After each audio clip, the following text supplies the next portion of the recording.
Hello, welcome to this edition of our video session. We are learning English on this channel, as you know already, but still, it's important for me to tell you what today we are on for. I have come here with a number of single word expressions. These days, we are uploading videos on single word expressions only, and so this is one of the videos of that particular genre. Genre is a French word. Sometimes it is not sometimes. In French, actually, it is pronounced genre. But in English, they pronounce it genre. So you may pronounce either way you like.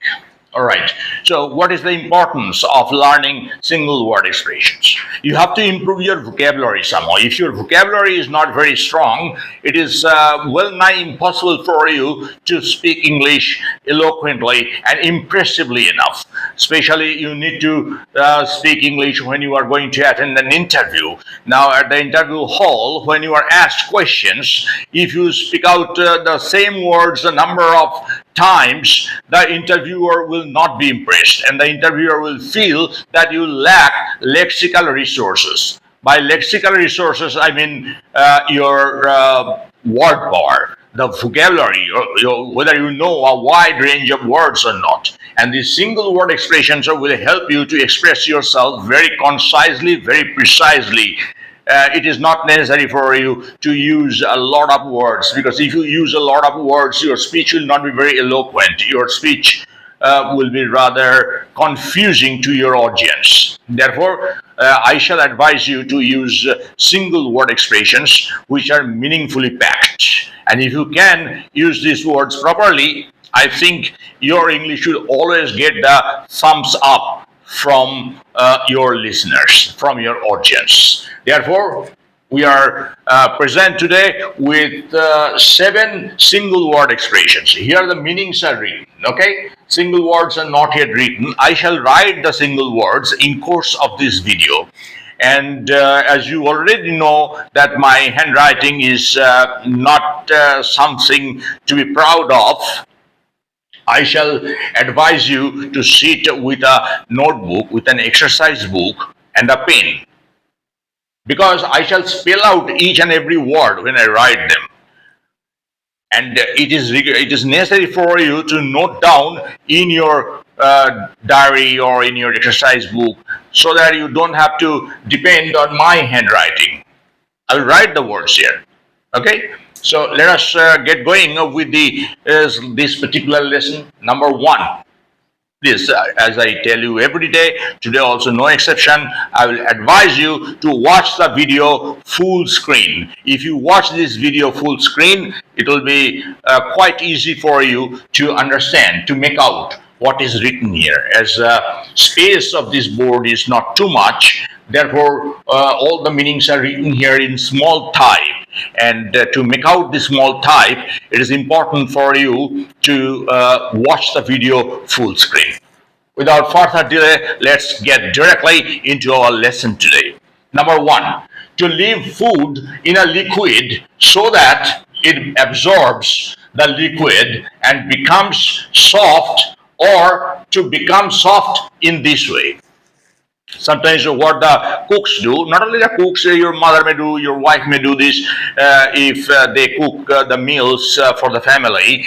Sometimes certain ingredients are there which are to be soaked in water, so that the ingredients become soft and it becomes easier for them to cook the delicious dish. All right. So what is that called? Say you will prepare something tomorrow morning, and tonight you need to soak the things, soak that stuff into water, so that next morning you find the stuff quite soft, and it becomes very easy for you to cook a meal. What is the single word? Well, let me write a single word for you. The single word is macerate. Macerate. Okay? Let me write down. M A C E R A T E. The word is Macerate. Macerate. Pronunciation is Macerate. Macerate. Macerate. Say, for example, you need to macerate the stuff tonight so that you can cook it tomorrow morning. So, I think you have not forgotten to macerate the stuff. That may be anything, maybe pulses, maybe peas, or anything for that matter. The cooks can tell you better. So macerate. You need to macerate the ingredients tonight so that you can cook that meal tomorrow morning very easily. Let's move on to number two. And number two is to stare at. Stare means to look fixedly. To look fixedly. Some people are there who look at others for a long time in a fixed way. Okay, they do not avert their eyes from that person. That is very embarrassing, of course, for the person who is being stared at. So this is stare, to stare at with sexual desire. You may stare at anything, not necessarily with sexual desire. There simply, if you use the word stare, that's enough. And the preposition used after stare is at. For example, he stared at the picture. All right, no problem is there. But here, the difference is to stare at with sexual desire. Some literary voluptuous guys are there who generally size up a woman, a good-looking woman, with a sexual intent.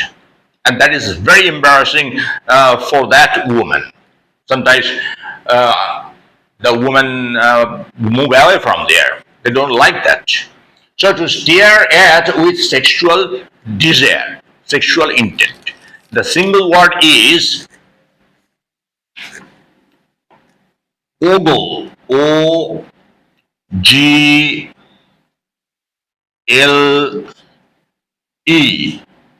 Ogle. The word is ogle. O-G-L-E, ogle. Ogle means to stare at with sexual desire. So, what is the sentence for this? Let us make a sentence. That man ogled her breasts at the restaurant. At the restaurant, a woman is sitting, and a stranger, a man, is also sitting there. Okay, so the woman said the woman is very beautiful to look at, and the man feels sexually aroused when he stares at her breasts. So, what is that single word? That is ogle. He ogled her at the restaurant. Why did you leave the restaurant? Oh, that guy was ogling me. The guy was ogling me. Ogle, this word may be used with a preposition, without a preposition. If you use a preposition after ogle, you have to use the preposition at, ogle at. And you may also use the word ogle without any preposition, okay? He ogled at her, he ogled her. Both are correct. Let's move on to number three. A person who has a very important job in the government and who is sometimes considered to be too powerful.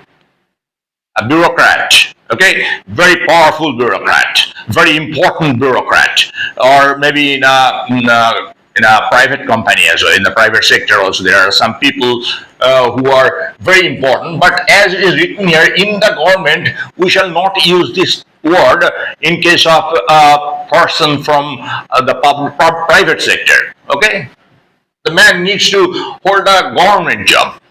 So a person who holds a government job, and that's a very important position, and the person who is considered to be too powerful is next to a minister. Minister is always very powerful. So next to a minister, there is a bureaucrat who is very important, and people go to him for different purposes. So what is that person called in English? The person is called Mandarin. Let me write down the word. M A N D A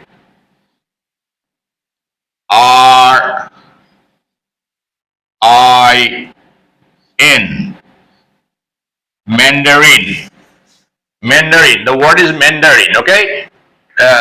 If you need to get your credentials attested, you have to go to a Mandarin. You have to go to a Mandarin. There may be an SDO or a BDO or anyone of that rank. So that person is a Mandarin. So you need to go to a Mandarin in order to get your certificates, Xerox copies of your certificates attested. All right.